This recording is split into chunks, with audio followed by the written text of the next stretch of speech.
오늘도 하나님만 예배하는 복된 주일입니다. 오늘 우리에게 주시는 하나님의 말씀은 창세기 25장 19절에서 26절까지 말씀입니다. 창세기 25장 19절에서 26절. 우리가 지난주까지는 성경의 맨 마지막 말씀이었던 요한계시록을 살폈는데요. 이제 맨 처음으로 돌아와서 이제 창세기 말씀, 이제 야곱 이야기를 이제 오늘부터 시작할 텐데요. 주님 주시는 은혜와 또 우리 각자에게 주시는 하나님의 은혜가 부어지는 이 시간 되기를 축원드립니다. 19절부터 읽겠습니다. 아브라함의 아들 이삭의 족보는 이러하니라. 아브라함이 이삭을 낳았고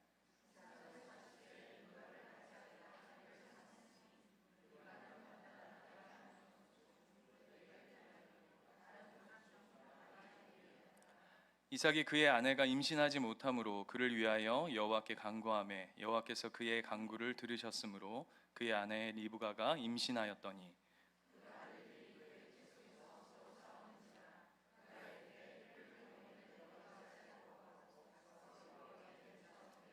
여호와께서 그에게 이르시되 두 국민이 내 태중에 있구나. 두 민족이 내 복중에서부터 나누이리라. 이 족속이 저 족속보다 강하겠고 큰 자가 어린 자를 섬기리라 하셨더라. 먼저 나온 자는 붉고 전신이 털옷 같아서 그 이름을 에서라 하였고 손으로 에서의 발꿈치를 잡았으므로 그 이름을 야곱이라 하였으며 리브가가 그들을 낳을 때에 이삭이 60세였더라. 아멘. 주보에는 34절까지 돼 있죠. 네, 오늘 근데 제가 말씀 마무리하면서 고민하다가 이걸 다 묶어서 갈까 어떻게 해야 되나 고민하다가 조금 나눠서 말씀을 나누는 것도 좋겠다 싶어서 오늘 좀 이렇게 잘랐습니다. 여러분, 우리 예수님교회가 이제 시작되어지면서 초반에 아브라함의 믿음의 길을 걷다라고 하는 말씀으로 아브라함의 인생을 쭉 추적했던 이제는 절반 이상이 그때 안 계셨던 분들이 더 많으셔서 혹시라도 진짜 아브라함 이야기가 궁금하다 하시는 분들은 저희 교회 홈페이지에 가면 아브라함 이야기가 다 올려져 있습니다. 그래서 꼭 한번 이렇게 말씀을 한번 묵상하시면 이제 이 야곱 이야기로 연결되어지는데 큰 도움과 은혜가 될 줄 믿습니다. 여러분, 그 아브람에서 아브라함으로 이름이 바뀝니다. 그렇죠? 그 아브람은 뭐냐 하면 그냥 우리식으로 하자면 누구누구의 아버지라고 한다면 아브라함으로 이름이 바뀌었을 때 그 이름은 열국의 아버지입니다. 예를 들면 이런 겁니다. 어떤 사람의 이름이 출산드라인 거예요. 출산드라. 들어보셨습니까? 출산드라? 예, 이름이 그런 거예요. 예를 듭니다. 출산드라. 그러면 가지는 이미지가 있지 않겠습니까? 그 사람을 딱 보면 뭐라고 하겠어요? 애들을 진짜 많이 낳나 보다 이렇게 하지 않겠습니까? 그죠? 출산드라라고 한다면 마찬가지로 우리는 아브라함이라고 하는 단어가 그냥 말 자체로 그냥 아브라함이지만 이 당시에 유대인들이 아브라함이라고 하는 이름을 들으면 뭐라고 다 자연스럽게 이해를 하냐면 열국의 아버지이기 때문에 당연히 어떤 생각을 하냐면 당신은 아들들이 많으신가 봅니다 이렇게 생각하게끔 돼 있는 이름이 아브라함이란 말이에요. 그런데 재밌는 건 아브라함이라고 하는 이름을 가졌을 때 자녀가 겨우 그것도 자기 부인을 통해서 낳은 자녀가 아니라 그냥 이스마엘 하나 있었습니다. 그러다가 이삭이라고 하는 자녀를 하나님께서 겨우 한 명 주시죠.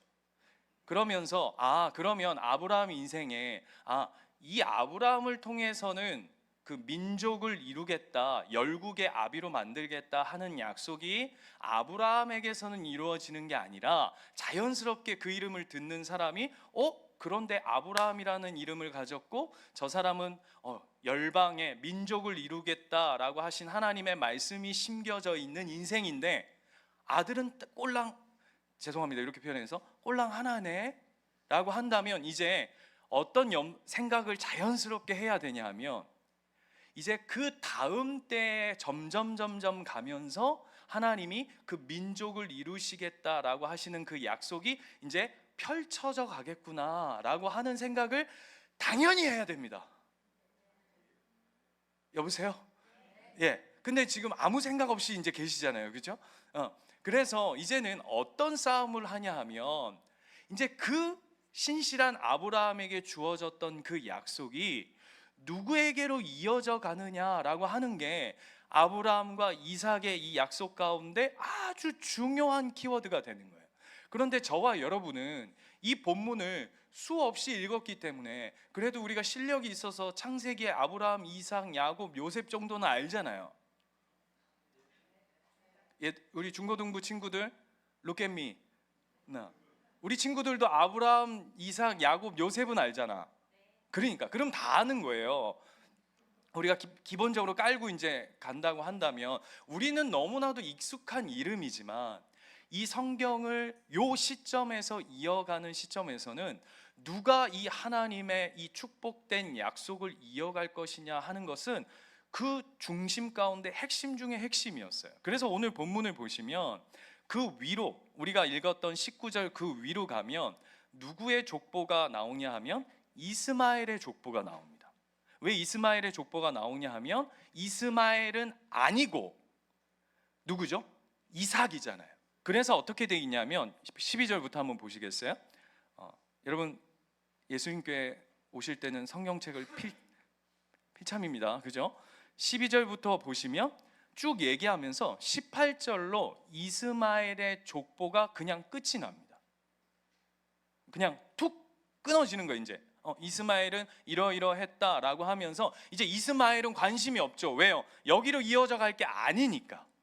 그러니까 이 족보는 그냥 툭 끊어지고 그 다음부터 19절부터는 뭐라고 되어 있습니까? 아브라함의 아들 이삭의 족보라. 성경이 지금 뭘 지금 포커스하고 있는지 보이시죠? 아브라함 다음에 누구라고요? 이삭이다. 그런데 이삭인 건 우리가 앞에서부터 여러 사건들을 통해서 이삭 네 아내를 통해서 반드시 약속의 씨를 주실 것이다 라고 하는 그 이삭은 우리가 이 앞전 사건들을 통해서 다 알아요. 그렇다면 그 다음이 문제죠. 자, 이삭 다음에 누구일 것이냐 이 싸움이 벌어지는 거예요. 표정들이 여러분 이게 너무 중요합니다. 이게 너무 중요한데 우리는 너무 그냥 이 본문을 그냥 아브람, 이삭, 야곱, 요셉 이건 눈 감고도 외우겠다. 이게 너무 익숙하게 우리의 머릿속에 들어와 있다 보니까 이게 중요하게 안 보이는데 성경은 거기에 포인트를 두고 있어요.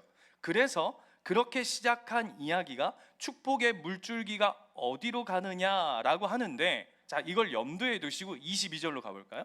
22절에 가면 드디어 이삭이 리브가를 통해서 60세의 아이를 가집니다. 여러분 이삭이 몇 세에 장가가죠?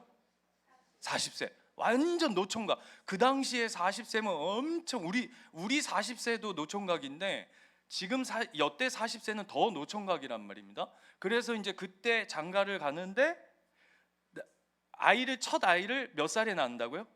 60세. 여러분이 별로 왜 안 놀래냐 하면 아브라함이 100세의 이삭을 낳다 보니까 60세면 이러네 이런 생각을 하는데 이때 굉장히 늦은 나이에요. 보세요. 뭐라고 돼 있냐면 이삭 21절에 보면 그의 아내가 임신하지 못함으로 그를 위하여 여호와께 기도할 정도로 그래서 늦깎이에 아이를 임신을 합니다. 그것도 어떻게 한 방에 쌍둥이를 하나님이 확 줘버리세요. 그런데 이게 뭐가 문제냐 하면 이때부터 뭐가 시작되냐면 뱃속에서부터 전쟁이 시작됩니다. 뱃속에서부터 엄청나게 싸웁니다. 막 치열하게 싸웁니다. 어느 정도로 치열하게 싸우냐 하면 나올 때까지 싸웁니다. 여러분, 아이가 이렇게 태의 모양으로 이렇게 딱 이렇게 생겨질 때가 몇 개월 정도부터라고 하죠? 다 잊으셨습니까? 네. 보통 언제쯤 되면은 아이가 이렇게 아이의 모양대로 이렇게 처음에 몇 주 돼서 가면 심장 소리가 동당 동당 동당, 처음에는 요런 동그란 것 같이 이렇게 있다가 점점 해서 동당 동당 심장 뛰는 소리가 나고, 그 다음에 좀 모양을 막 잡아가고. 희한하죠. 처음에 뭐가 제일 많이 크죠? 머리가 막 크잖아요. 머리가. 그래서 이게 외계인인가? 저희 처음에 우리 이루 첫째 낳았는데 얘가 머리가 꽃갈콘처럼 해갖고 나온 거예요. 이렇게. 제가 너무 놀랬죠. 저도 아이라고는 처음 받아지는데 아이가 외계인이 진짜 이랬어요. 여기 이렇게 나왔어요. 이렇게. 그래서 제가 너무 놀래가지고 선생님한테 뭐가 잘못된 거 아닙니까? 그랬더니 선생님 막 웃어. 내일 보시면 또 다르고요, 그 다음날 보시면 또 다르고, 그 다음날 보시면 또 다를 겁니다. 걱정하지 마세요. 뭐 이렇게 됐어요. 그런데 여러분, 오늘 본문은요, 나와서 싸우는 게 아니에요. 저희 집도 요즘 1번과 2번이 맨날 허구없날 진짜 야, 어떻게 이렇게 신실하게 싸우는지 모르겠는데 밖에서 나와서 싸우는 거는 이해하겠어요. 그런데 뱃속에서부터 지금 전쟁이 벌어졌다고 오늘 성경이 이야기하는데, 어느 정도 치열하게 싸우냐면 나올 때까지 싸우는데 어떻게 해요? 나올 때 지가 먼저 나가겠다고 나가는 놈 뒤꿈치를 잡아 끌어당기는 이런 지경에 벌어졌어요. 꼭 뭐와 같으냐면 왕자의 난 들어보셨습니까? 왕자의 난. 누구랑 누구의 왕자의 난이죠? 네? 이방원. 여러분 아시잖아요. 이방원이 몇째 아들이죠? 5번째 아들입니다. 그런데 왕세자로, 그것도 첫째도 아니고 둘째도 아니고 셋째도 아니고 넷째도 아니고 다섯째도 아니고 무려 8째를 왕으로 세우니까 이방원이 눈이 뒤집혀가지고 완전 반란을 일으키잖아요. 그거 아까도 똑같이 얘기하지만, 이런 반란은 내가 한번 이 왕줄을 한번 잡아보겠다고 하는, 내가 앞에 먼저 태어나가지고 이내 왕줄, 임금줄을 한번 잡아보겠다고 하는 이 왕자들의 반란인데, 이거는 어디서부터 시작하냐 하면 뱃속에서부터 시작하고 있다라고 하는 게 우리한테 굉장히 의미심장합니다. 얼마나 치열했냐면, 자 보세요. 22절부터 보세요. 그 아들들이 그의 태 속에서 서로 싸우는지라 그가 이르되 이럴 경우에는 내가 어찌할꼬 하여 여호와께 묻자온대. 무슨 얘기냐면, 엄마가 리브가가 보니까 뱃속에서 막 난리가 난 거예요. 막 합기도에, 막 겨루기에, UFC에, 막 안에서 줄넘기에 막 난리가 난 거죠. 뱃속에서. 여러분 한번 보십시오. 가만히 보는데 막 여기 막 쿵탕쿵탕 하고 막 이러는 거죠. 그래서 리브가가 얼마나 이게 심각한 다툼이었냐면 기도를 할 정도로.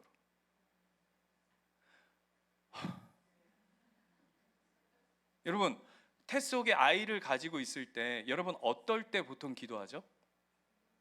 위험할 때. 맞아요. 우리 지금 신목사님 사모님이 지금 생각보다 지금 신호가 빨리 와가지고 지금 일주일째 고스란히 가만히 누워 있으라 그래가지고 지금 꼼짝도 안 하고 이렇게 쫙 누워 있는데, 그럴 때 하나님 앞에 기도하잖아요. 하나님, 지금 아니지 않습니까? 좀 기다리소서. 뭐 이렇게 하나님 나이스 타이밍을 맞추소서, 이렇게 할 때 기도하지 어느 정도로 싸우면 기도하겠냐고요. 좀 제발 주여. 제가 이걸 강조하고 싶은 이유가 있는 거예요. 뱃속에서 난리가 난 거예요. 난리가. 그랬더니 하나님이 뭐라 그러시는지 잘 보세요. 23절. 여호와께서 그에게 이르시되 두 국민이 내 태중에 있구나. 더 심각한 얘기를 합니다. 두 민족이 내 복중에서부터 이제 나뉘어질 것이다 라고 얘기하면서 뭐라고 얘기하냐면, 큰 자가 뭐라고요? 어린 자를 섬기리라, 이렇게 얘기합니다. 그리고는 드디어 애를 낳았더니 뭐라고 얘기하냐면 마동석 같은 에서. 그쵸? 그 얘기입니다. 마동석 같은 에서. 그 다음에 소녀 같은 야곱. 이 두 쌍둥이가 이제 태어난 겁니다. 그랬는데 이게 서로 복을 손에 쥐어 내겠다고 하는 이 축복 전쟁, 내가 그 복을, 내가 반드시 먼저 나가서 그 복을 내가 그냥 쟁취하리라 라고 하는 이 야곱과 에서의 치열한 이 축복 전쟁의 싸움들이, 여러분 가만히 제가 뱃속에 있는 이 이야기를 왜 이렇게 강조하고 강조하냐면 우리의 삶과 너무나도 닮아 있어요. 안 그래요, 여러분? 여러분 한번 잘 우리의 모습을 한번 생각해 보십시오. 어떤 책에 어떤 목사님이 요즘 우리가 살아가고 있는 이 시대를 일컬어서 뭐라고 이야기하냐면 복에 미친 세상. 복에 미친 세상. 그래서 그 복을 한번 붙잡아 보겠다고, 여러분 한번 보십시오. 평생을 아등바등 쉼 없이 죽을 때까지 다투고 싸우고 무한 경쟁 가운데 우리가 살아가고 있지 않습니까? 그게 대표적인 게 뭐죠? 대표적으로 드러나는 게 전쟁이잖아요. 전쟁. 여러분 보십시오. 지금 뭐 러시아나 뭐 미국 같은 나라, 여러분 러시아나 미국 같은 나라가 뭐가 부족해가지고 그 쫓겨난 나라들을 그렇게 까부시고, 그 이유가 뭡니까? 좀 더 복을 누려보겠다고, 좀 더 잘 살아보겠다고, 좀 더 가져보겠다고 하는 게 전쟁 아닙니까? 내가 좀 더 땅을 넓혀보겠다, 내가 가지는 것을 좀 더 누려보겠다, 좀 더 넓혀보겠다라고 하는 이 축복을 거머쥐기 위한 이 펼치지 않는 이 옹심과 욕심으로 가득 찬 세상의 모습이 꼭 뭐와 닮아 있냐면 야곱과 이 뱃속에서 에서의 내가 이 세상 가운데 나가서 먼저 그 축복을 거머쥐리라 라고 하는 이 악물고 막 이 세상을 막 내가 네 이겨가지고 뒤꿈치, 여러분 한번 생각해 보세요. 뱃속에 아기가 뭔 힘이 있어서 나가는 그 생명의 뒤꿈치를 거머쥐냐고요. 뭘 상징하고 있는지 한번 잘 보시라고요. 제가 재밌는 얘기를 들었어요. 어떤 분이라고는 제가 얘기하지 않고 그분께 허락을 받아서 제가 간증하는데, 이분이 이제 그 친구분들하고 이제 예수님 만나기 전에 그 어디에 좀 가셨는데 무슨 돌을 사셨대요. 돌. 제가 궁금해하니까 사진 찍어가지고 저한테 보내주셨더라고요. 돌을 샀는데 이 돌이 뭐냐면 부부 관계를 좋게 해주는 돌이래요. 50만 원.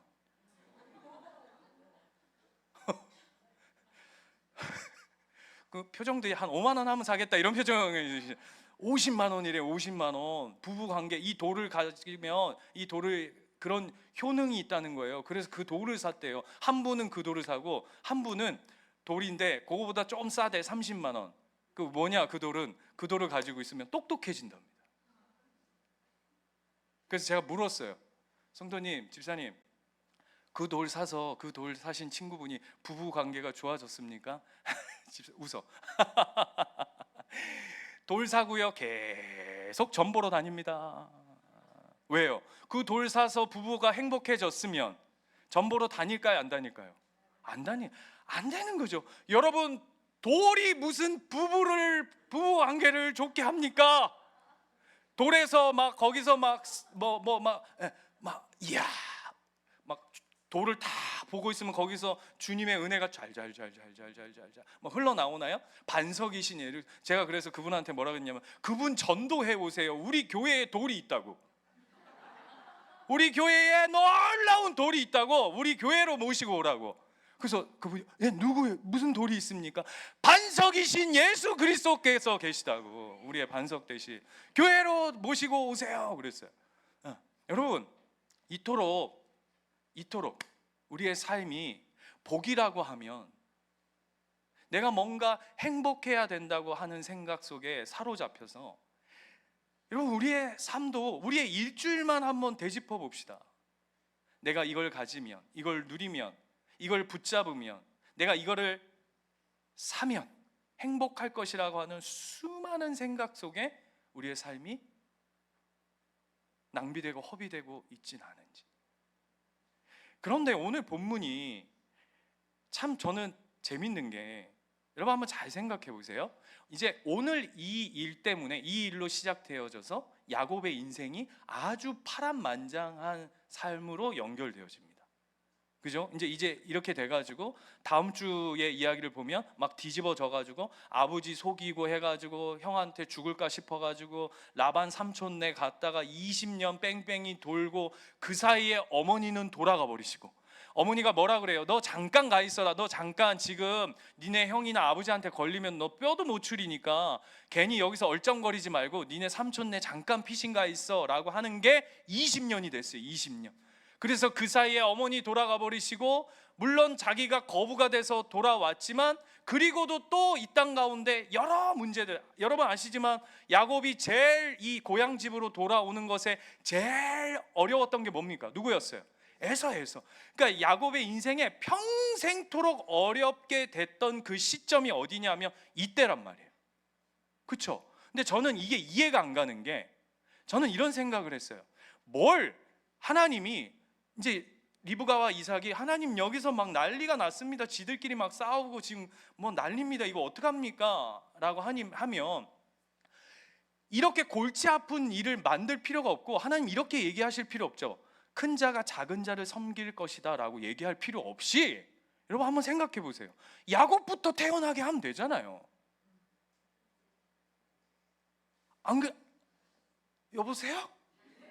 생각을 좀 합시다. 생각을 뭘 이렇게 뒤죽박죽 할 필요 없이, 이런 에피소드들을 만들 필요 없이, 이런 사건들을, 골치 아픈 일을 겪을 필요가 없이 그냥 야곱 먼저, 에서 나중. 여러분 이게 어려운 건 임신의 순서가 다르면 어쩔 수 없다라고 하지만, 하나님이요 쌍둥이로 임신했다 아닙니까? 여러분 쌍둥이로서 몇 초 차이, 제가 제일 많이 경험한 아이들 중에 쌍둥이가 새 쌍둥이였거든요. 그 니네 몇 분 차이냐 하니까 4초씩 차이 난대요. 빼고 딸내미 셋인데 낳은, 이름 얘기하면 안 되는 거야. 아무튼 딸내미 셋인데 1번, 2번은 똑같이 생겼고요. 희한하대 그게. 1번, 2번은 똑같이 생겼고 3번은 또 다르게 생겼어요.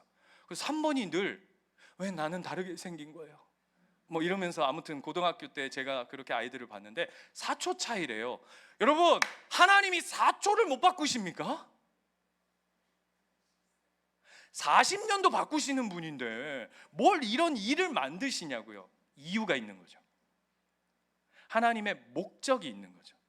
자 보세요. 나중에 야곱이 요셉의 아들들을 축복합니다.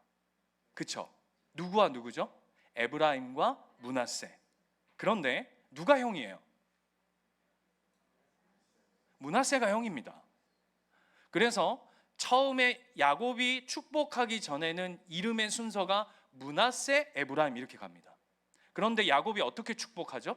어긋지게 축복합니다. 그랬더니 요셉이 뭐라고 얘기하냐면, 아버지 얘가 형이고 얘가 동생입니다. 원래 오른손의 영광이기 때문에 이 오른손을 장자의 머리 위에 올리는 법이거든요. 그런데 의도적으로 야곱이 어긋져서 에브라임을 먼저 축복하고 므낫세. 그게 뭘 얘기하는 겁니까? 의도가 있다는 거죠. 오늘 하나님이 야곱을 늦게 태어나게 하시면서 큰 자가 작은 자를 섬기게 할 것이라 라고 말씀하시는 데는 분명한 하나님의 의도와 메시지가 있다라는 거예요. 여기까지 쫓아오셨습니까? 그럼 뭘까 그게? 왜 하나님이 이렇게 골치 아픈 일을 의도적으로 만드실까? 여러분 우리의 인생도 살아보면 하나님이 여기만 이렇게 그냥 탁 건드려 주시면 내 인생이 이렇게 싹싹싹싹 갈 것 같은데, 어느 순간 보면 손을 안 드실 때가 있어요. 어느 때는 손을 안 대실 때도 있어요. 어떨 때는 침묵하실 때도 있어요. 이게 사람 환장한다고요. 여기만 주님 플리즈, 여기만, 요 포인트만 하나님 많이 하시지도 마소서. 그냥 톡, 하나님 그냥 톡, 아까 얘기한 것처럼 1초, 2초, 3초, 4초만 톡 건드리시면 내 삶이 이렇게 갈 건데, 하나님 전혀 잠잠히 계실 때가 있다. 그 뭐라고요? 의도가 있는 거예요. 뜻이 있는 거예요. 여러분, 하나님의 우리의 인생의 목적은 우리를 편하게 해주시는 게 목적이 아닙니다. 여러분 잘 기억하십시오. 우리를 행복하게 살게 하는 것이, 다시 설명드릴게요. 세상이 말하는, 그리고 내가 생각하는 행복하게 살게 하시는 것이 하나님이 나를 부르신 목적이 아니시라고요. 그럴 거면 우리의 인생에 우리가 원할 때마다 하나님은 우리의 편과 우리의 삶의 포인트들을 찝어주실 거예요. 그런데 하나님 그렇게 하지 않으세요. 그게 왜일까? 라고 하는 걸 본문으로 다시 돌아가 보면, 자, 여러분 잘 보세요. 오늘 본문이 어떻게, 우리가 그 다음 절을 읽지 않았지만 34절 한번 가보겠습니까? 34절에 가면 오늘 이야기와 다음 주 우리가 나눌 이야기가 두 가지 이야기인데, 무슨 얘기냐면 오늘 뱃속에서 이야기고, 다음 주는 무슨 사건이죠? 팥죽 사건. 팥죽 맛있겠죠? 앞에서 막 배고파가지고 막 왔는데, 막 앞에서 빨간 팥죽이 막 보글보글 또 얼마나 맛있게 끓였겠어요. 이걸로 꼬시켜야 되니까, 그렇죠? 끓여. 그래서 장자권을 팔 정도로 너무 맛있는 팥죽을 끓였는데, 요 두 가지 사건이, 여러분, 자, 25장 34절에서 27장 1절로 한번 가보세요. 다시요.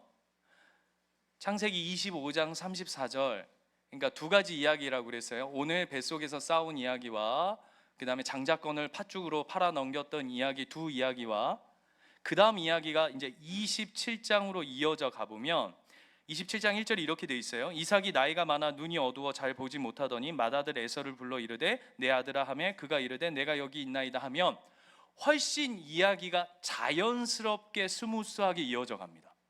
자, 팥죽으로 장자권을 팔았어요. 그랬더니 이제 이삭이, 자, 이제 너희들에게 내가 축복하겠노라 라고 하면서 25장에서 27장으로 이야기가 흘러가면 훨씬 자연스럽습니다. 그런데 갑자기 난데없이 26장에 아까 얘기했죠, 야곱의 이야기, 이삭 중에서 야곱이냐 에서냐 이야기하는 이 선택의 기로에 있는데, 갑자기 다시금 이삭의 이야기로 난데없이 26장이 꼭 이렇게 돼 있는 느낌이에요. 이렇게 삽입돼 있는 이야기처럼 이렇게 쑥 들어가 있어요. 목사님, 네가 지금 그렇게 말하면서 꼬시니까 그러는 거지 나는 한 번도 그렇게 본 적이 없다. 한 번만 보시니까 그런 거예요. 한 번만. 여러분 본문을 자세히 보면, 그래서 뭘 얘기하고 싶으냐면 25장, 자, 눈으로 한번 보세요. 이 두 사건, 오늘 살핀 이야기와 다음 주에 살필 27절부터 34절 이야기, 자, 앞에 보십시오. 이렇게 두 이야기가 있죠. 이 두 이야기가 25장에 이렇게 있습니다. 25장. 그리고 이 이야기의 흐름은 27장으로 가야 맞는데 26장이 그 사이에 쑥 들어가 있어요. 그런데 26장의 구조도 어떻게 돼 있냐면 두 이야기로 나눠져 있습니다. 자, 보세요. 1절부터 11절까지의 이야기가 한 사건이 있고, 26장이요. 12절부터 33절까지 이야기 두 가지로 나눠져 있습니다. 이 구조가 어떻게 돼 있냐면 25장, 이게 25장입니다. 여러분 여기 보세요. 이게 25장이에요. 제가 여기다 뭐 하나 썼어야 되는데, 이렇게 썼어야 되는데, 이라고 써 있는 거 보이시죠? 네. 여러분 설교를 이렇게 지금 그냥 혼신의 힘을 다하고 있는데 좀 도와주세요. 자, 이 구조가 중요해서 그래요. 25장에 여기 2라고 써 있는 두 가지 사건과 26장의 두 가지 사건을 어떻게 돼 있냐 하면 구조가 이렇게 돼 있는 거예요. 데칼코마니인 거예요. 무슨 얘기냐? 오늘 25장의 앞사건과 26장의 두 번째 이야기하고 맞물리는 거고, 25장의 뒷이야기가 26장의 다음 주 살펴볼 앞이야기하고 맞물려서 두 이야기가 이렇게 맞물리는 거예요. 그래서 하나님 쉽게 말하면 무슨 얘기냐면 25장에 우리가 이야기하는, 아니 하나님 뒤에 태어나게 하고 에서를 뒤에 태어나게 하고 야곱을 앞에 태어나게 하시지 뭐하러 이 일을 만드셔가지고는 이런 사달을 만드십니까? 라고 하는 것에 하나님이 26장을 쑥 집어넣어가지고 그거에 대한 하나님의 해답을 우리에게 이야기해주고 있는 거예요. 지금 서론이 너무 제가 길고 장황하게 하는데 이해되시죠? 오늘 이 사건의 답이 어딨냐 하면 바로 26장 12절부터 이야기하고 있다, 이렇게 이해하시면 된다는 거예요. Understand? 저 지금 너무 더워요.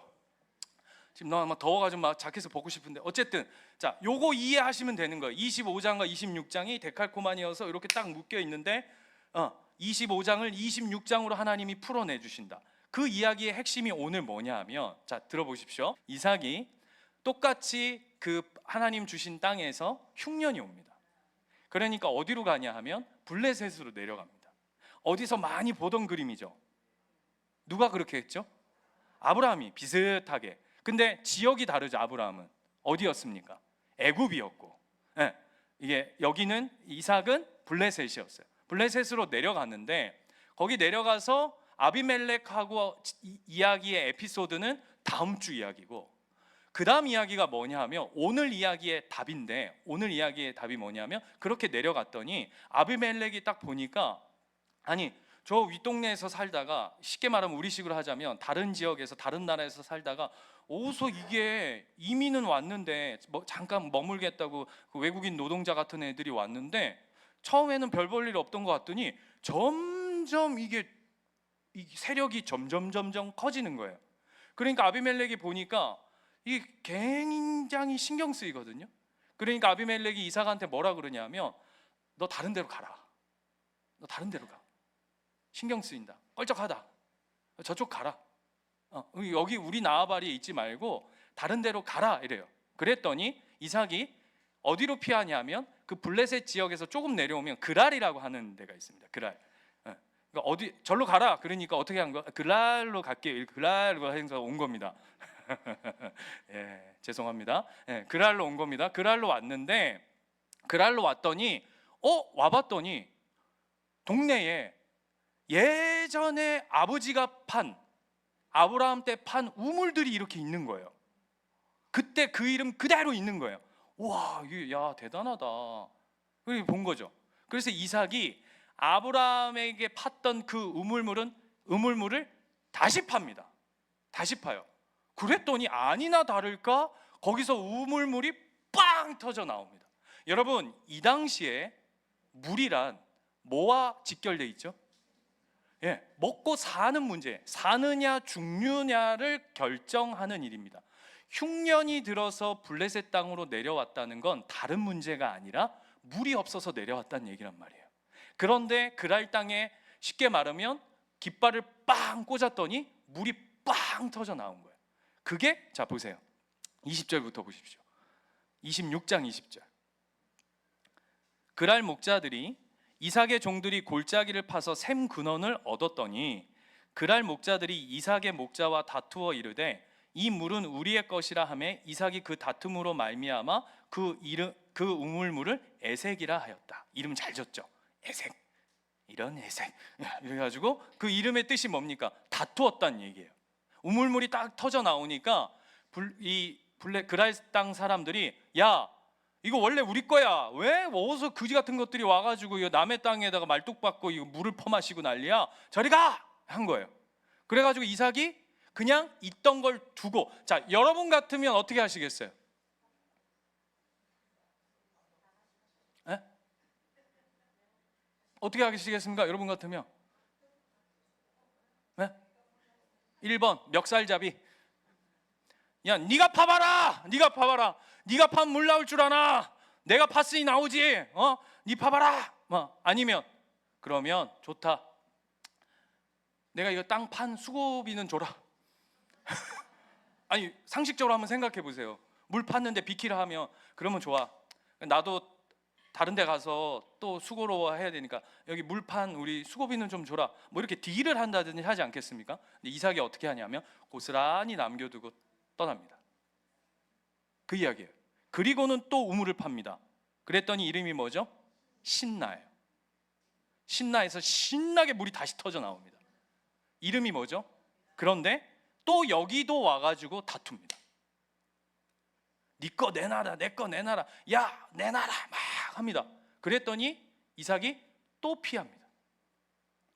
그리고 마지막에 간 데가 어디입니까?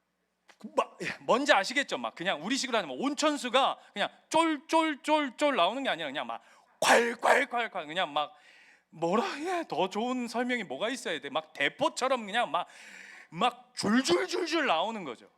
그런데 더 재밌는 건 뭐냐 하면 아까 있었던 애색과 신나는 자 던져놓고 왔어요. 포기하고 왔어요. 물 나왔을까요? 안 나왔을까요? 어떻게 알아? 어디 있어요?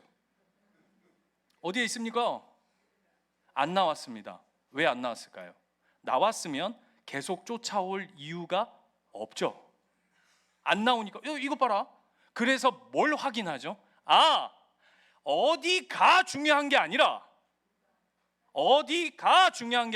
그래서 그 다음 보세요. 이걸 누가 다 인정하냐면 그 밤에 여호와께서 그에게 나타나 이르시되 나는 내 아버지 아브라함의 하나님이니 두려워하지 말라. 내 종 아브라함을 위하여 내가 너와 함께 있어 내게 복을 주어 내 자손이 번성하게 하리라 한지라 라고 얘기하고요. 자 28절 보세요. 28절에 갑자기 누가 찾아오냐 하면 28절에 아비멜렉이 찾아와서 뭐라고 얘기하냐면 그들이 이르되 여호와께서 너와 함께 계심을 우리가 분명히 보았으므로 우리의 사이 곧 우리와 너 사이에 맹세하여 너와 계약을 맺자라고 누가 왔다고요? 아비멜렉이 찾아와서 뭐라고 얘기하냐면 이렇게 얘기하는 거예요. 너를 보니 하나님이 함께하고 계신다. 우물물이 어디 자리를 너무 잘 찾아가지고 이런 거 아니에요. 뭐 이렇게 수맥 요즘에 무슨 파미오 영화가 유행이라던데 뭐 이게 수맥 이렇게 해가지고 야 여기 지리가 기가 막힌데 여기는 반드시 물줄기가 있다 해가지고 찾아낸 게 아니라 네가 가서 어디든 파면 그곳에 하나님이 함께 하심으로 말미암아 그곳에 축복의 물줄기가 흘러가구나라고 하는 걸 하나님이 보여내시는 거죠. 이게 왜 중요하냐 하면요, 자 보십시오. 이삭이 다투어서 얻어낸, 싸워서 얻어낸 축복이 아니라 누군가를 뺏어서, 누구 걸 죽여서, 누구 걸 상하게 해서, 누구 걸 짓밟아서, 누구를 못 살게 해서, 누구와 경쟁해서 싸워서 다퉈서 얻어낸 축복이 아니라 하나님이 이 이삭과 야곱과 이 본문을 읽는 우리 하나님의 백성들에게 뭘 가르치시고자 하냐면 축복이란, 하나님의 축복이란, 하나님의 신실한 약속은 싸워서 가지는 게 아니라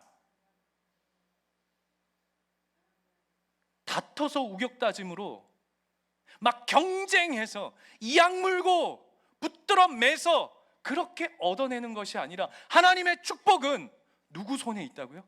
하나님 손에 있다라고 하는 걸 우리에게 보여주시는 거예요. 여러분 진짜 아멘이세요? 아멘이 한 20명 정도 되시는 것 같아요. 진짜 아멘이세요? 자, 진짜 아멘인지 제가 시험 보겠습니다. 자, 출애굽기 14장. 출애굽기 14장.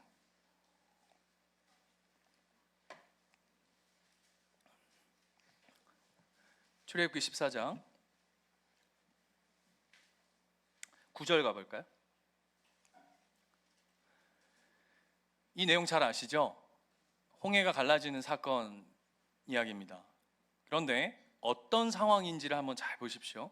9절을 보면 애굽 사람들과 바로의 말들, 병거들과 그 마병과 그 군대가 그들의 뒤를 따라 바알스본 맞은편 비알히옷 곁 해변 그들이 장마친 데에 미치니라.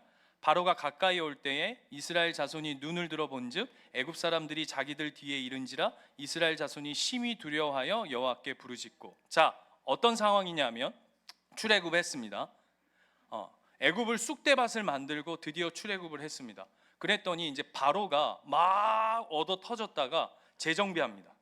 아니 이것들 그러고 보니까 어느새 벌써 저기 나갔네. 내가 정신이 없어서 장자 두드러 맞아가지고 내 지금 정신이 없어서 내가 미처 복수를 못했는데 너도 죽었다 하고는 뒤늦게 달려옵니다. 얼마나 세게 달려오는지 그냥 막 구름, 여기는 구름 기둥, 여기는 연기, 그 막 먼지가 막 마차 막 달리니까 막 여기 막. 그래서 이스라엘 백성이 어떻게 돼 버렸냐면 앞에는 홍해고 뒤는 애국 군대로 완전히 잼이 걸린 겁니다. 옴짝달싹 못하는 거죠. 이렇게도 못하고 이렇게도 못하고 앞으로 가자니 빠져 죽고 뒤로 가자니 맞아 죽고. 자, 질문이요. 이게 또 우리 삶 같지 않습니까? 앞도 없고 뒤도 없어요.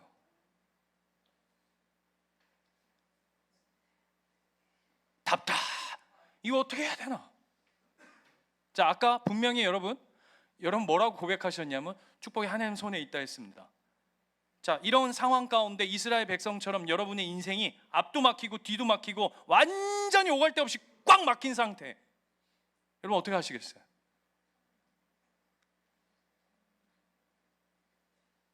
네?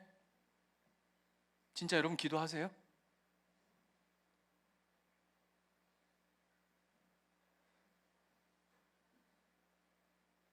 저는 기도 안 하더라고요. 목사인데도 앞뒤로 잼이 딱 걸리면 뭐부터 찾냐면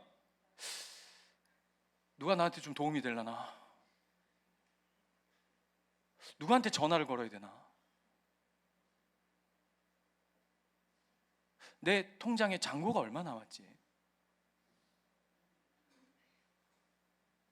100만 원만큼 미뤄집니다. 50만 원만큼 미뤄집니다. 10만 원만큼 미뤄지더라고요. 통장에 2,000원 남으면 그때부터 이제 점점 조급해집니다. 그게 우리의 실상이더라고요. 실상. 하나님이 우리의 삶 가운데 네가 앞도 막히고 뒤도 막히고 네가 축복을 무엇을 잡느냐의 싸움을 하는 것이 아니라 다퉈서 거머쥐고 쟁취해야 하는 것이 네 인생의 축복의 물줄기가 아니라 네 인생의 진정한 복됨은 하나님 손에 달려 있습니다 라고 하는 걸 철저히 가르치시거든요. 그래서 자, 오늘 13절 가보세요. 모세가 백성에게 이르되 너희는 두려워하지 말래요. 지금 두려워가지고 똥줄이 타는데 모세가 이렇게 얘기해요. 두려워하지 말라. 가만히 서서 여호와께서 오늘 너희를 위하여 행하시는 구원을 보라. 너희가 오늘 본 애굽 사람은 영원히 다시 보지 아니하리라. 그 다음 구절을 같이 읽을까요? 14절 시작. 여호와께서 너희를 위하여 싸우시리니 너희는 가만히 있을지라. 뭘 붙잡아야 되는지 아세요? 나를 위하여 싸우시는 그분의 손을 붙잡는 거예요. 아멘이십니까?